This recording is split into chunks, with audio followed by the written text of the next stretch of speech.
ఓకేనా. కాంగ్రెస్ పార్టీ అభ్యర్థి తరపున మా అక్క లక్ష్మక్క, పెద్దలు రాజేశ్వర్ గౌడ్, గ్రామ పెద్దలు శ్రీనివాస్ గౌడ్ ఆధ్వర్యం లోపల పెద్ద ఎత్తున కొడేకల్ గ్రామంలో ప్రచారం నిర్వహిస్తున్నాం.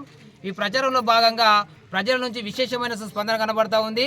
ఎలాంటి స్పందన అంటే మాకు ఓటింగ్ కాకముందే విజయం అనేటువంటి ఖాయం అనే విధంగా మాకు స్పందన ఉంది. ఖచ్చితంగా ఈ 10 ఏళ్ల కాలం లోపల ఇంతకుముందు పరిపాలించినటువంటి ప్రభుత్వం ఏదైతే ఉందో ఆ 10 ఏళ్ల కాలం లోపల కుక్కలు చింపిన ఇస్తలకున్నటువంటి ఈ కొడేకల్ గ్రామాన్ని మరలా అభివృద్ధి పథంలో నడిపించడానికి ఒక్క అవకాశం ఇవ్వండి అంటూ మన ముందుకు వచ్చినటువంటి మన ఇంటి ఆడబిడ్డ మన లక్ష్మీ అక్కను గెలిపించుకొని ఈ గ్రామ అభివృద్ధికి తోడ్పాటును అందిస్తామని చెప్పి యూత్ కాంగ్రెస్ తరఫున సంపూర్ణమైనటువంటి మద్దతు ప్రకటిస్తూ ఉన్నాం. ఈ గ్రామంలో ఉన్నటువంటి యువతీ యువకులు అందరూ కూడా ఈరోజు రాజానే మాకు అధ్యక్షుడిగా రావాలి, సర్పంచ్గా రావాలి, అప్పుడే కొడేకల్ అనేటువంటి అభివృద్ధి పథంలో సాగుతూ ఉంటుందనే నమ్మకంతో యూత్ అధ్యక్షులు కూడా యూత్ నాయకులు కూడా ఈరోజు పెద్ద ఎత్తున ఈ కార్యక్రమంలో పాల్గొనడం జరుగుతూ ఉంది.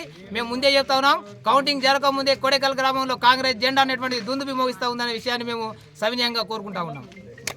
ఈరోజు కొడేకల్ గ్రామ సర్పంచ్గా ఈరోజు క్యాన్వర్సింగ్ కోసం నిజంగా యువత అయితేనేమి, పెద్దోళ్ళు అయితేనేమి, చిన్నోళ్ళు, అక్క చెల్లెళ్ళు, అన్న తమ్ముళ్ళు అందరూ కూడా ఒక కంకణ బద్దులై రాజన్నను గెలిపించాలి. రాజన్నను గెలిపించుకుంటే అభివృద్ధి కార్యక్రమాలు అయితే పైన కూడా మనకు దామోదర్ రాజనరసింహ వైద్య ఆరోగ్య శాఖ మంత్రిగా ఉన్నారు కాబట్టి ఆ సార్ దగ్గరికి వెళ్ళి మేము గెలుచుకున్నాం, సర్పంచ్ని గెలిపించుకున్నాం కాబట్టి అనేక సమస్యలు ఉన్నటువంటి కొడేకల్ గ్రామాన్ని వచ్చే 5 ఏళ్లలో ఖచ్చితంగా నీటి సమస్య, డ్రైనేజ్ సమస్య, స్ట్రీట్ లైట్స్, ఇంకా 1,00,000 సమస్యలు ఉన్నాయి. అవన్నీ ఈ 5 ఏళ్లలో ఆషామాషి ఇప్పుడు వేసిన తర్వాత చేస్తామని మేము మాయమాటలు ఇక్కడ చెప్పలేదు.